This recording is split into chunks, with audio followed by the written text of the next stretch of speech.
Hello everyone, welcome to the YouTube channel of exam Hunter.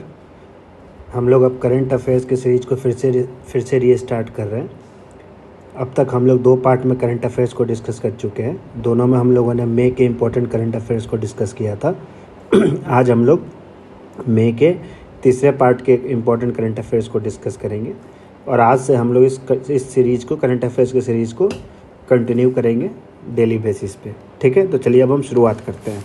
देखिए, सबसे पहला question है, वेयर वाज महिला सशक्तिकरण महासम्मेलन held to commemorate the 300th birth anniversary of Ahilyabai Holkar. Ahilyabai Holkar की 300वीं जयंती मनाने के लिए महिला सशक्तिकरण महासम्मेलन कहाँ आयोजित किया गया था? तो इसका आंसर आपको हो जाएगा, कहाँ पे किया गया था? भोपाल में। ठीक है, तो देखिए इसका उद्घाटन किसने किया था? तो हमारे देश के जो प्रधानमंत्री हैं नरेंद्र मोदी, उन्होंने किया था। ठीक है, तो देखिए अब हमें इसमें 3-4 फैक्ट्स और जानने की आवश्यकता है, जिसके बारे में हम अभी चर्चा करते हैं आपसे कि अहिल्याबाई होलकर कौन थी। ठीक है, तो सबसे पहले तो देखिए इनका क्या हम बताएं आपको, 300वीं जयंती मनाई जा रही है। तो ये क्वेश्चन आपसे ये भी डायरेक्ट हो सकता है कि स्पेसिफिक आपको डेट पूछ दे कि किस तिथि को इनका जन्म हुआ था, है ना, क्योंकि 300वां जयंती मनाया जा रहा है तो काफ़ी इंपॉर्टेंट हो जाता है। तो इनका आपका जन्म हुआ था 31 मई 1725 में। ठीक है, और आप देख रहे होंगे नाम से ही है ना, होलकर किंगडम के बारे में आप लोग अगर मॉडर्न हिस्ट्री पढ़े होंगे तो उसमें इसका आप लोगों ने नाम सुना होगा। ठीक है, तो अहिल्याबाई होलकर का जन्म कब हुआ था? 31 में 1725 को। ठीक है, और इनको है ना काशी विश्वनाथ मंदिर हो गया, सोमनाथ मंदिर हो गया, हरिद्वार मंदिर हो गया, तो इन सब के रिस्टोरेशन को लेके है ना भी इनको जाना जाता है। ठीक है, इन सारे मंदिरों के पुनर्स्थापन के लिए भी इनको जाना जाता है। उनके उस मंदिर में जो इनका योगदान रहा है, इसके लिए भी इनको जाना जाता है। ठीक है, हरिद्वार, काशी, सोमनाथ, है ना, हरिद्वार, काशी, सोमनाथ। ठीक है, अब देखिए इनको है ना फिलोसोफर क्वीन के नाम से भी जाना जाता है। ठीक है, फिलोसोफर क्वीन के नाम से भी जाना जाता है। एक और प्रश्न होता है, हो सकता है आपसे पूछ दे, ये इंदौर की महारानी कब बनी? ठीक है, होलकर किंगडम कहाँ था? मेनली आपको इंदौर वाला जो एरिया है मालवा का, उस एरिया में इनका साम्राज्य था। ठीक है, आप लोग जानते होंगे इंदौर में क्या है, एक होलकर स्टेडियम भी है। उसी स्टेडियम में सचिन तेंदुलकर ने आपको 200 रन अपना स्कोर किया था। ठीक है, उस नाम से भी आप इसको याद रख सकते हैं। ठीक है, तो अब फिलोसोफर क्वीन के नाम से भी इनको जाना जाता है। अब होता है कि ये इंदौर की महारानी कब बनी, है ना, तो वो आपका डेट हो जाएगा 11 दिसंबर 1767। ठीक है, एक और हो सकता है कि इनकी मृत्यु कब हुई, तो इनकी मृत्यु हुई आपको 13 अगस्त 1795। ठीक है, तो ये अहिल्याबाई होलकर के बारे में आपको थोड़ा उनके बारे में बेसिक जानकारी भी होनी चाहिए, क्योंकि उनकी 300वीं जयंती भी मनाई गई है। ठीक है, उससे रिलेटेड जो करंट अफेयर है कि महिला सशक्ति महासम्मेलन का कहाँ किया गया था, तो आपको भोपाल में। एक और चीज़ इसमें हुआ था कि पीएम मोदी ने 300 रुपये का सिक्का भी, ठीक है, इनके स्मरण में, अहिल्याबाई होलकर के स्मरण में उसको जारी किया पीएम मोदी ने। ठीक है, एक और प्रश्न इससे होता है सितंबर 2024 में। ठीक है, सितंबर 2024 में महाराष्ट्र सरकार की एक स्कीम है महिलाओं के स्टार्टअप के लिए। ठीक है, जिसका नाम है आपको पुण्य श्लोक अहिल्या देवी होलकर वीमेन स्टार्टअप स्कीम। ठीक है, क्या नाम है उनका स्कीम का? पुण्य श्लोक अहिल्या देवी होलकर विमेन स्टार्टअप स्कीम। ये सवाल आपसे पूछा जा सकता है कि इस स्कीम को किस स्टेट ने शुरू किया। ठीक है, तो किस स्टेट ने किया? महाराष्ट्र ने। और इस स्कीम का उद्घाटन भी है ना आपको पीएम मोदी ने ही सितंबर 2024 में किया था। ठीक है, तो अहिल्याबाई होलकर से रिलेटेड कोई भी प्रश्न आता है तो अब आप उसको आसानी से कर सकते हैं। ठीक है, अब हम अगले प्रश्न की ओर बढ़ते हैं। Who among the following has been reelected as the prime minister of Australia for a second term? निम्नलिखित में से किसे दूसरे कार्यकाल के लिए ऑस्ट्रेलिया के प्रधानमंत्री के रूप में पुनः चुना गया है? ठीक है। तो इसका आंसर आपको हो जाएगा एंथनी अल्बानीज, ठीक है, एंथनी अल्बानीज। और ये पिछले 21 साल के ऑस्ट्रेलिया के इतिहास में, ठीक है, पहला पीएम बने हैं जिसको री इलेक्ट किया गया है, ठीक है। और ये कितने साल के लिए पीएम बनेंगे? अभी 3 साल के लिए, ठीक है। और ये किस पॉलिटिकल पार्टी से हैं? तो इनके पॉलिटिकल पार्टी का नाम है आपको लेबर पार्टी। और ऑस्ट्रेलिया के बारे में आपको एक और चीज़, इंटरेस्टिंग चीज़ है जो आपको जानना चाहिए कि ऑस्ट्रेलिया उन देशों में से है जहाँ पे 18 साल के ऊपर जितने भी नागरिक हैं, ठीक है, 18 साल के ऊपर के नागरिक के लिए कंपलसरी वोटिंग है, ठीक है। मतलब अगर आप 18 साल के ऊपर हो तो आपको वोटिंग आपको करना ही पड़ेगा, ठीक है। तो ऑस्ट्रेलिया उन चुनिंदा देशों में से है जिसने 18 साल के ऊपर के लोगों के लिए वोटिंग को मैंडेटरी बनाया हुआ है, अनिवार्य बनाया हुआ है, ठीक है। अब हम अगले प्रश्न की ओर बढ़ते हैं। देखिए, which country recently honoured Biju Patnaik by installing a memorial plaque at its embassy in New Delhi. हाल ही में किस देश ने नई दिल्ली स्थित अपने दूतावास में एक स्मारक पट्टिका स्थापित करके बीजू पटनायक को सम्मानित किया है? इसका आंसर आपको हो जाएगा रशिया, ठीक है। आप जानते होंगे कि अभी पीएम मोदी को भी रशिया ने अपने विक्ट्री डे सेलिब्रेशन के लिए, जो सेकेंड वर्ल्ड वार में उन्होंने जो जीत दर्ज किया था, ठीक है, उसके 80th एनिवर्सरी के लिए, मतलब उसके 80वें वार्षिक समारोह के लिए, उस विक्ट्री के, पीएम मोदी को भी इनवाइट किया गया था, ठीक है। लेकिन उसी बीच में आपको ऑपरेशन सिंदूर और पहलगाम अटैक हुआ, जिसके कारण भारत के प्रधानमंत्री उसमें शिरकत नहीं कर पाए, ठीक है। तो उसी के स्मरण में आपको बीजू पटनायक ने जो उस सेकेंड वर्ल्ड वार में जो उनका जो कंट्रीब्यूशन था, उस कंट्रीब्यूशन को याद करने के लिए रसिया के एम्बेसी ने दिल्ली में बीजू पटनायक का एक स्मारक पट्टिका को वो किया है, उसका आपको उसको अनवील किया गया है, ठीक है। तो बीजू पटनायक के बारे में आप जानते होंगे कि ओडिशा के चीफ मिनिस्टर रह चुके हैं, और अभी जो चीफ मिनिस्टर थे फॉर्मर नवीन पटनायक, इनके पिताजी थे, ठीक है। मतलब नवीन पटनायक के पिताजी आपको बीजू पटनायक थे। तो बीजू पटनायक एक्चुअली आपको सेकेंड वर्ल्ड वार में है ना, एक बैटल हुआ था जिसका नाम था आपको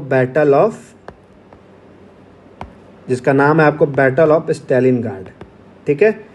इसी बैटल में आपको रशिया ने किसको हराया था? रशिया ने जर्मनी को हराया था, ठीक है।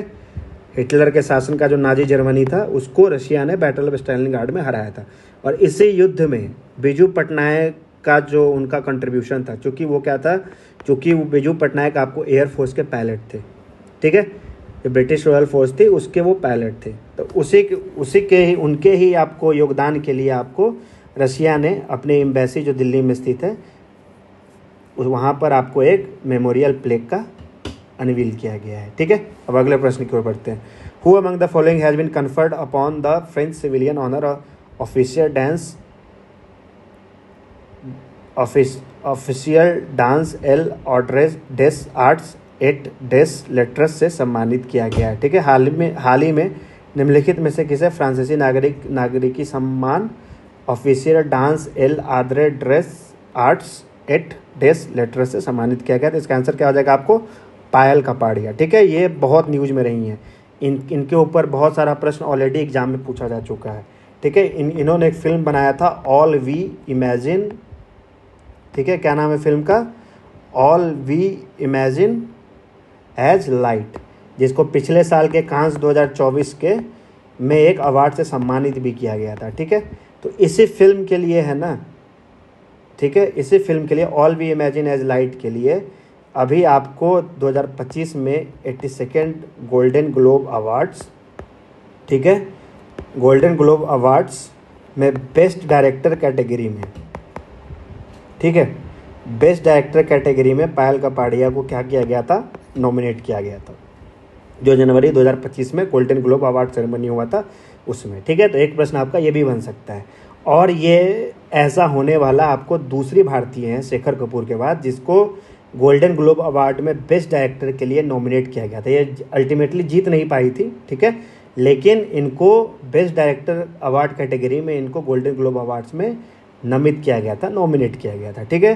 तो इन्हीं पायल कपाड़िया को, जिनकी फिल्म है all we imagine as light, ठीक है, उनको फ्रांस के एक नागरिक सम्मान से सम्मानित किया गया है। ठीक है, अब आते हैं हम लोग अगले प्रश्न पे। Which among the following has released the special 301 report. ठीक है, तो इसका आंसर हो जाएगा आपको B, United States trade representative, संयुक्त राज्य व्यापार प्रतिनिधि। ठीक है, तो ये मेनली है ना, अमेरिका आपको उन कंट्री, इस स्पेशल 301 रिपोर्ट के तहत है ना, आपको अमेरिका उन कंट्री के बारे में बताता है जिनका आपको IPR मतलब इंटेलेक्चुअल प्रॉपर्टी राइट जो कानून है, जो रिजीम है, ठीक है, जिसको अमेरिका उतना स्ट्रॉन्ग नहीं मानती है। ठीक है, या जिसके ऊपर ऐसा है, अमेरिका अपने इस रिपोर्ट में एलिगेशन लगाती है कि वहाँ से आपको जो बौद्धिक जो संपत्ति है, ठीक है, उसका हनन हो रहा है, उसका वायलेशन हो रहा है। ठीक है, तो उसी स्पेशल 301 रिपोर्ट में इंटेलेक्चुअल प्रॉपर्टी राइट्स को लेके जो कंसर्न है USA का, उसको इस रिपोर्ट में दर्शाया जाता है। ठीक है,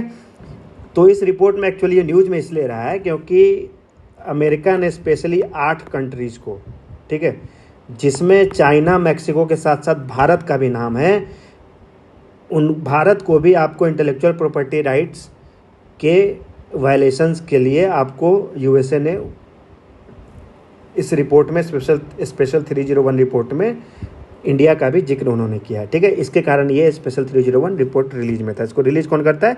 United States trade Representative, USTR। ठीक है, अगले प्रश्न की ओर बढ़ते हैं। Kamla Persad Bissessar who has her ancestral roots in Buxar, Bihar, has been elected as the prime minister of which country.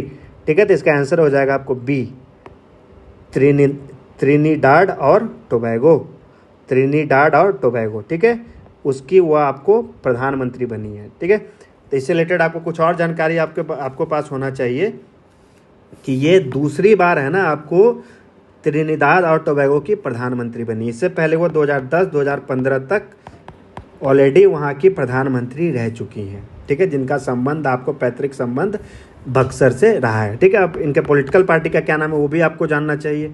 ठीक है, इनके पॉलिटिकल पार्टी का नाम है आपको यूनाइटेड नेशनल कांग्रेस।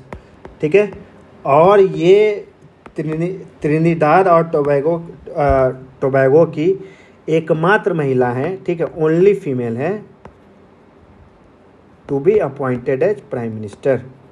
ठीक है, ये सिर्फ एकमात्र महिला है जो अब तक त्रिनिदाद और टोबैगो के इतिहास में महिला के रूप में प्रधानमंत्री के पद का शपथ लिया है। ठीक है, सिर्फ एक ही महिला रही है जिनका नाम है आपको कमला प्रसाद विशेषर। ठीक है, जिनका संबंध किससे है? बिहार के बक्सर जिले से। ठीक है, अब हम लोग अगले प्रश्न की ओर बढ़ते हैं। Where did the prime minister of India inaugurate the world audio visual and entertainment summit WAVES 2025। भारत के प्रधानमंत्री ने विश्व श्रव्य दृश्य और मनोरंजन शिखर सम्मेलन वेब 2025 का उद्घाटन कहाँ किया? सिंपल है ये, इसका आंसर क्या हो जाएगा? मुंबई। ठीक है, अगले प्रश्न की ओर बढ़िए। Where will the Indian Institute of Creative Technology be established. भारतीय रचनात्मक प्रौद्योगिकी संस्थान कहाँ स्थापित किया जाएगा? तो इसका आंसर क्या हो जाएगा आपको? मुंबई। ठीक है, ये वेब्स 2025 जो हम पीछे आपको बताए हैं, उसी सम्मेलन में इस बात का घोषणा किया गया था। Operation Kagar has been in the news, it is associated with which of the following. Operation Kagar खबरों में रहा है, ये निम्नलिखित में से किस से संबंधित है? तो इसका आंसर हो जाएगा बी, इरेडिकेशन ऑफ नक्सलिज्म, नक्सलवाद का उन्मूलन। ठीक है, तो ये आपको जो आप जानते हो रेड कॉरिडोर जो बेल्ट है, जहाँ पे मेनली आपको नक्सल लोगों का प्रभाव है आज के समय में भी। ठीक है, तो वो कौन कौन से स्टेट हैं आपको? मेनली छत्तीसगढ़ हो गया, ठीक है, तेलंगाना हो गया, है ना, महाराष्ट्र हो गया, गढ़चिरौली, सबका नाम जो आप लोग सुने होंगे। ठीक है, और कुछ आंध्र प्रदेश के एरिया। तो ये मेनली जो रेड कॉरिडोर है ना, ये जो छत्तीसगढ़ और तेलंगाना और इसके जो बॉर्डर स्टेट्स हैं उसके साथ जो लगते हुए स्टेट हैं, ठीक है, वहाँ पर आपको मेन जो नक्सलवाद का आपको कंसंट्रेशन है आज के डेट में। तो इसके खात्मा के लिए, नक्सलवाद के उन्मूलन के लिए आपको ऑपरेशन कगार भारतीय फोर्सेस द्वारा आपको चलाया जा रहा है। ठीक है, और आप सब में न्यूज़ में पढ़ा होगा कि होम मिनिस्टर अमित शाह जो हमारे यूनियन होम मिनिस्टर है, उन्होंने 2026 तक का टारगेट फिक्स किया है। ठीक है, भारत सरकार ने कब तक का टारगेट फिक्स किया नक्सलवाद को ख़त्म करने का? 2026 तक का। ठीक है, अब हम लोग अगले प्रश्न की ओर बढ़ते हैं। According to the IMF fiscal monitors debt at risk analysis, what is the rank of India globally in debt to GDP ratio? IMF के राजकोषीय मॉनिटर ऋण जोखिम विश्लेषण के अनुसार ऋण से GDP अनुपात में भारत का वैश्विक स्थान क्या है? तो इसका आंसर आपको क्या हो जाएगा? 31st ए, 31st। ठीक है, अब सवाल आता है कि इसी रिपोर्ट के according, IMF fiscal monitors report के अकॉर्डिंग, किस देश पे ठीक है, सबसे ज़्यादा कर्ज है, ठीक है, सबसे ज़्यादा कर्ज। तो उस देश का नाम है आपको क्या, सूडान, ठीक है। सूडान के ऊपर इस IMF रिपोर्ट के अकॉर्डिंग सबसे ज़्यादा कर्ज है, ठीक है। और भारत का इस डेट टू GDP रेशियो में किस नंबर पर स्थान आता है, तो 31 नंबर पे, ठीक है। अब आता है Baglihar dam is in the news, it is built on which river. Baglihar बांध चर्चा में है, ये किस नदी पर बना है, ठीक है। तो इसका आंसर आपको क्या हो जाएगा, चेनाब, ठीक है। इंडस वाटर ट्रीटी को भारत ने जो अभी अबेंस में रखा है, ठीक है, उसके इम्प्लीमेंटेशन पे भारत ने जो रोक लगाई है, इसके कारण ये आपको ये डैम न्यूज में था, ठीक है। तो ये किस डैम पे बना है, आपको किस नदी पे बना है ये, तो ये आपको चेनाब पे बना है, ठीक है। अगले प्रश्न की ओर बढ़ते हैं। Where was the 12th edition of the global space exploration conference GLX 2025 held. Global space exploration conference GLEX 2025 का 12वां संस्करण कहाँ आयोजित किया गया, ठीक है। तो इसका आंसर आपको हो जाएगा न्यू दिल्ली, ठीक है। कब से कब तक, 7 to 9 मई तक, ठीक है। इसका उद्घाटन किसने किया था, union science minister Jitendra Singh ji ने इसका उद्घाटन किया था, ठीक है। एक और प्रश्न जो बन सकता है कि इसका थीम क्या है, बहुत बार है ना आपसे थीम से क्वेश्चन पूछ देता है। जैसे आप 68वीं का क्वेश्चन पूछोगे तो वहाँ पर एक डिफेंस एक्सपो के थीम पे क्वेश्चन पूछ दिया था, है ना।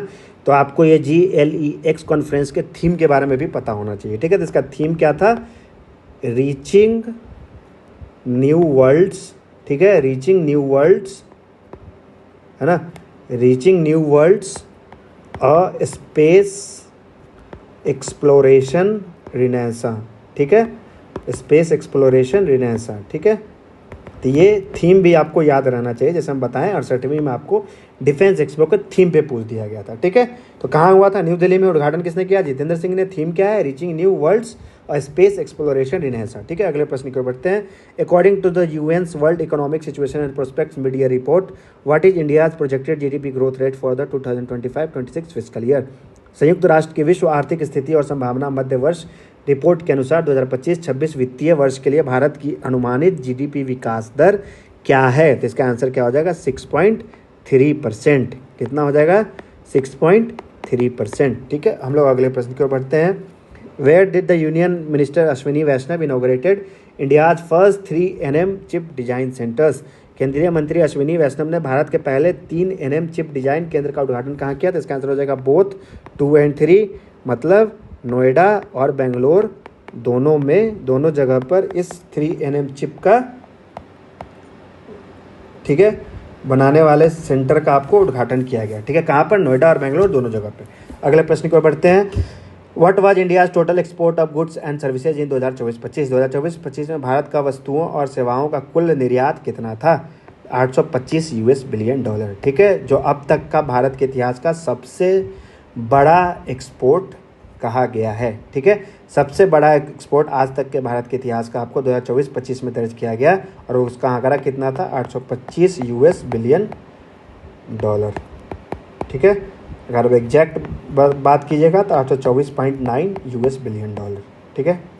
अब हम लोग अगले प्रश्न की ओर बढ़ते हैं। Consider the following statements about Bharat forecasting system. Bharat पूर्वानुमान प्रणाली के बारे में निम्नलिखित कथनों पर विचार करें, ठीक है। It is being considered as the world's most precise weather model. इसे विश्व की सबसे सटीक मौसम मॉडल माना जा रहा है, ठीक है। ये स्टेटमेंट आपका बिल्कुल सही है। It will enable more accurate weather forecast of small scale weather patterns. इससे छोटे पैमानों पर मौसम पैटर्न का अधिक सटीक मौसम पूर्वानुमान संभव हो सकेगा। ये भी स्टेटमेंट सही है। It has been developed by Indian Institute of tropical meteorology Pune. इसे भारतीय उष्ण कटिबंधीय मौसम विज्ञान संस्थान पुणे द्वारा विकसित किया गया। ये भी सही है, ठीक है। It is India's first indigenously built weather model. यह भारत का पहला स्वदेश निर्मित मौसम मॉडल है। ये भी स्टेटमेंट सही है, ठीक है। तो ये क्वेश्चन यहाँ पे थोड़ा कुछ इसको फॉर्मेटिंग करने में छूट गया है, ठीक है। तो इसका आपको ये जो चारों स्टेटमेंट है ना, चारों स्टेटमेंट सही है, ठीक है। ये भारत फोरकास्टिंग सिस्टम अभी रिलीज किया गया है, जिसको आपको वर्ल्ड का सबसे प्रिसाइज, सबसे सटीक मौसम मॉडल माना जा रहा है, ठीक है। ये जो छोटे वेदर वेरिएशन है ना, इसके बारे में बताने में काफ़ी ज़्यादा मदद करेगा, ठीक है। तो इसको आप समझने के लिए आप ये समझिए कि इस भारत फोरकास्टिंग सिस्टम से पहले है ना, आपको जो मॉडल था, ठीक है, मतलब जो रेजोल्यूशन था, वो आपको 12x12 था, मतलब 144 स्क्वायर किलोमीटर का था। इसका मतलब ये हुआ कि 144 स्क्वायर किलोमीटर के एरिया के एरिया को 1 यूनिट माना जाता था, ठीक है।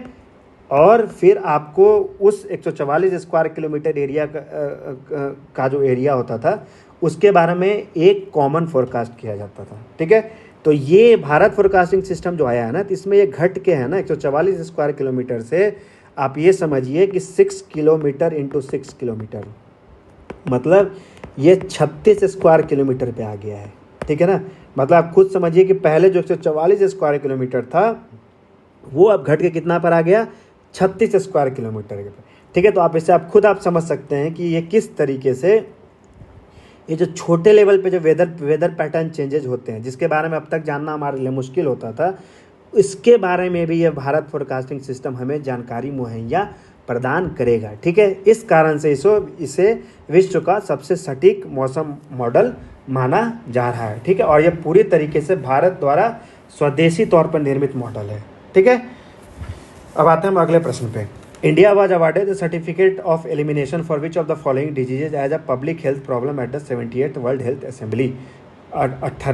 78th विश्व स्वास्थ्य सभा में भारत को सार्वजनिक स्वास्थ्य समस्या के रूप में निम्नलिखित में से किस बीमारी के उन्मूलन का प्रमाण पत्र प्रदान किया गया। तो इसका आंसर क्या हो जाएगा, बी, ट्रेकोमा, ठीक है। तो इसके बारे में आपको जानना चाहिए, ये क्या है, आपको एक बैक्टीरियल इन्फेक्शन है, ठीक है।